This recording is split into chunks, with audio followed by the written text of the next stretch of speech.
दाहिला नगरमध्ये आपलं सगळ्यांचं सहर्ष स्वागत. मी प्रियंका पाटील शेळके.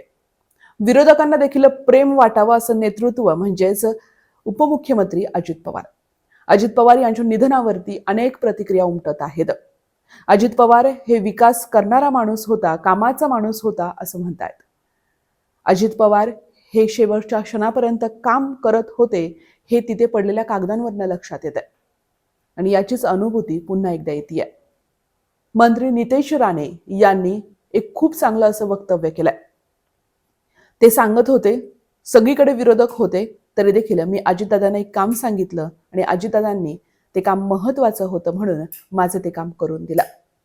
या भावना व्यक्त करत असताना खऱ्या अर्थानं राणे यांचं अजितदादा यांच्याबद्दलचं प्रेम आणि आदर यातून दिसून आला आणि हे स्पष्ट झालं की अजित पवार हा कामाचा माणूस होता.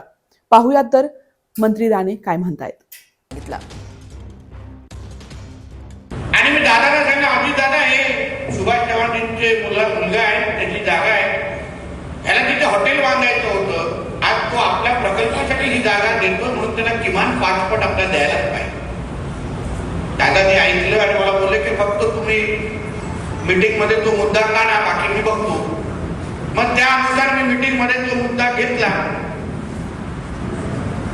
आणि माझ्या प्रत्येक वाक्याला किंवा किंबहुना आपल्याला त्या जमीन मालकाला न्याय द्यायचा आहे हे एकदा अजितदादाला पटलं म्हणून त्यांनी व्यवस्थित ते काम किंवा त्या व्यक्तीला न्याय मिळवून दिला. तुम्हाला हा व्हिडिओ कसा वाटला कमेंट्स मध्ये नक्की सांगा.